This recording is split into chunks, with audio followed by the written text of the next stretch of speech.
안녕하세요. 전업투자자 복리입니다. 이 영상은 5월 15일 월요일 오전 11시 34분에 영상을 녹화 중에 있고요. 이 영상은 오후 4시마다 올려드리는 마감 시황을 대체하는 영상입니다. 먼저 증시 흐름부터 한번 보시면 원달러 환율이 많이 올라와서 주 초에 국내 증시 약세가 나올 거라고 했는데 오늘 2차 전지주가 좀 무너지면서 코스닥이 1.56% 좀 급락 흐름이 나오고 있습니다. 현재 환율은 소폭 내려오고는 있지만 여전히 높고요. 네, 나스닥을 보시면 매일 나스닥 지수를 확인하는 이유는 나스닥이 못 가면 코스닥도 못 가기 때문입니다. 국내 증시도 약세라는 거죠. 그래서 일단은 현재 당면한 미국 주요 이슈를 보면 부채 한도 협상이 내일 다시 열립니다. 하지만 좀 공화당의 입장이 강경해서 협의되지 않을 확률이 높고요. 바이든은 이번 주 금요일부터 열리는 G7 회의에 참석하기 위해서 부채 협상 이후에 바로 출국을 하기 때문에 이 문제가 만약 내일 해결이 안 되면 이번 주 내로는 좀 해결이 어렵습니다. 그리고 파월 현 연준 의장과 2008년도에 금융위기 때 양적 완화를 통해서 위기를 극복했던 벤 베ernanke 전 연준 의장 간의 토론회가 예정돼 있고요. 이게 좀 어떻게 흘러갈지 모르겠지만 파월의 생각을 읽을 수 있기 때문에 좀 중요할 것 같습니다. 현재 제가 보는 미국 증시는 주말에도 말씀드렸듯이 6월 물가지수를 다시 확인하기 전까지는 위로 강하게 갈 명분이 적다. 이 기조를 유지하고 있습니다. 국내 증시 흐름을 보시면 코스닥은 이제 지지라인을 확연히 오늘 2차 전지가 많이 밀리면서 확연히 이탈을 했고요. 예탁금은 50조로 다행히 그대로인데 신용잔고는 4천억 정도만 줄어서 현재 18조 4천억 여전히 높습니다. 제일 문제 코스닥 약세가 이렇게 나오는 이유는 2차 전지와 바이오, 제약, 시총이 큰 섹터가 밀리고 있기 때문이고요. 이를 대체할 주도 섹터가 없기 때문에 거래량도 없는데 계속 내려오는 흐름이 나오고 있습니다. 환율이 안정화되지 않고 미국 증시가 추가 조정을 보인다면 코스닥은 이미 추세 라인을 이탈했기 때문에 계속적인 하락이 나올 걸로 보고 있고요. 코스피 같은 경우는 그나마 좀 버티고 있지만 역시 미국장이 못 가면 가기 어렵고 오늘 보시면 지금 현재 11시 오전 11시 36분인데 코스닥 계속 외국인이 매도한다고 했는데 오늘 규모가 더 커졌죠. 그래서 코스닥에 있는 신용잔고로 아주 많은 금액이 아직 남아있는데 이거를 정리하려는 움직임으로 보이고 지난주 금요일에 2,500억 코스피를 매도했는데 일단은 다행스럽게도 매도는 않고 있습니다. 하지만 그렇다고 사지도 않고 있죠. 그래서 국내 증시 추세는 계속적으로 일단은 하향 추세를 이어간다라고 보시면 될 것 같아요. 보시면 오늘 에코프로 그룹주들이 급락이 나오면서 2주 전에 말씀드렸던 것처럼 2차 전지 시총 상위 좀 종목들이 다 급락 중이고요. 바이오 제약이 커버를 해줘야 하는데 못하니까 역시 밀리고 코스피는 반도체하고 자동차가 중요한데 SK 하이닉스 1.8%, 삼성전자는 그래도 부합권 버티고 있는데 현대차가 이제 오늘 매도 나오면서 다시 밀리고 있어요. 그래서 당분간 지수 흐름은 굉장히 어렵다 이렇게 보시면 될 것 같고 그나마 오늘 좀 상승하는 종목들이 자동차 부품주들이 최근에 테마화 됐는데 그래서인지 그래도 소형주 매수세가 유입되고 있고 이제 상승 추세이던 화장품 섹터도 장이 밀리니까 워낙 다 소형주들이라 일단 상승 흐름이 나오고 있습니다. 그래서 투자 심리는 아직 죽지 않은 걸로 보여지고요. 다만 이게 문제가 뭐냐면 이 섹터들 같은 경우 지수를 끌고 갈 수는 없다는 거죠. 그렇기 때문에 단타로 이런 어려운 장에 수익을 낼 수 있는 좋은 섹터임은 확실하지만 일단은 지수를 끌고 갈 수는 없다 이렇게 보시면 되겠고요. 로봇주도 관심 있게 보셔야 된다고 했는데 오늘 그렇게 밀리는 흐름이 나오지 않고 있어요. 그래서 로봇주는 코스피, 코스닥 지수가 저점을 찍고 반등할 때 아마 주도 섹터가 될 확률이 좀 높아 보입니다.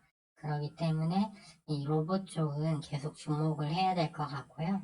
그 다음에 오늘 보면 해칭 테마에서 사료주들이 21선까지 조정 나오다가 반등은 주고 있지만 프로그램이 매수는 안 하고 있고요. 지금 흑해 협정은 연장 가능성이 높죠. 그렇지만 이제 해칭 테마라 좀 움직인 것 같고, 저는 유니온 머티리얼 이제 오늘로 해서 이제 5일차 보유 중인데, 손실률이 지난주 금요일하고 오늘까지 해서 15% 정도 빠지면서 손실률이 6%에서 많이 늘어났어요. 그래서 이제 히토류 테마를 한번 보시면 덕양산업은 그래도 대장주라 그런지 오늘 5일선을 일단은 회복하려는 흐름이 나오면서 백분봉상 추세를 돌렸습니다. 양호한 흐름이고요. 이지 같은 경우는 21선 근방에서 아직 깨지를 않았죠. 그래서 분봉 추세는 약세지만 워낙 유동주가 적어서 그럭저럭 버티는 모습이고, 동국 RNS, 유니온은 이미 21선을 깨고 내려가고 거래량도 없어서 그게 좋은 흐름은 아니고요. 삼화전자 같은 경우는 최근에 한 50만 주 정도 외국인이 하락시 매수했는데 오늘 14.48%까지 반등이 나왔어요.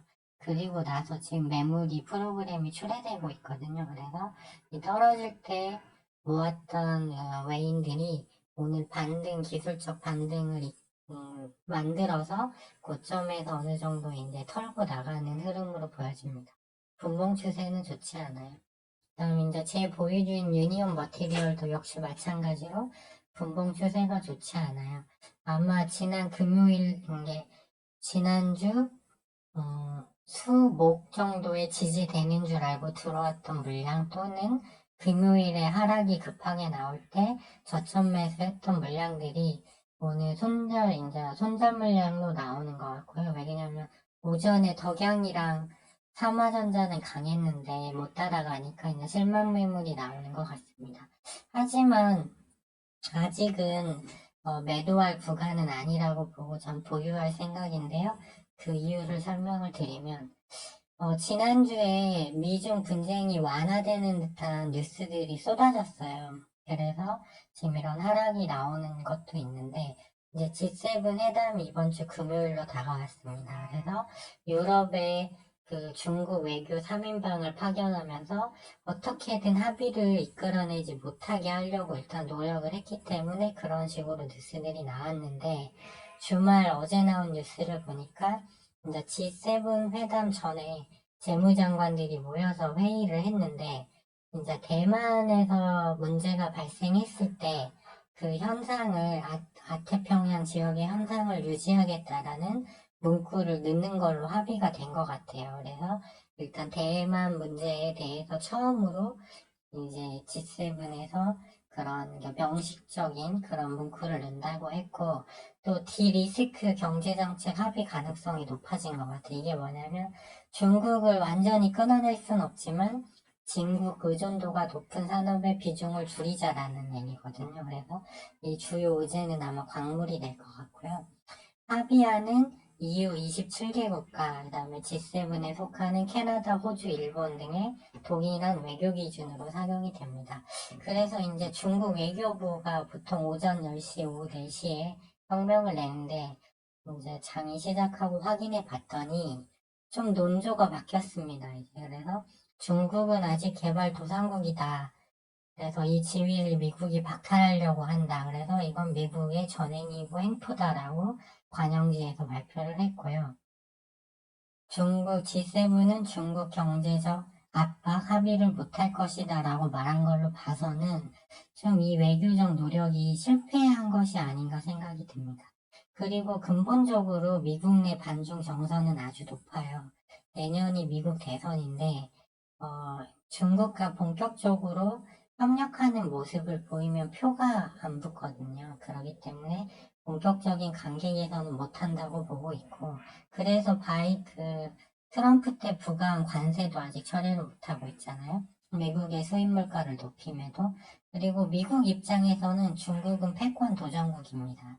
이제 러시아는 효과적으로 힘을 빼놓고 있는데 이제 그렇게 하는 이유는 중국을 잡기 위해서거든요. 그래서 지금 달러 패권에 사우디, 이란, 러시아, 브라질, 중국, 인도 등이 힘을 합해서 지금 대항 중이기 때문에 근본적으로 미국은 중국을 이대로 놔둘 수는 없어요.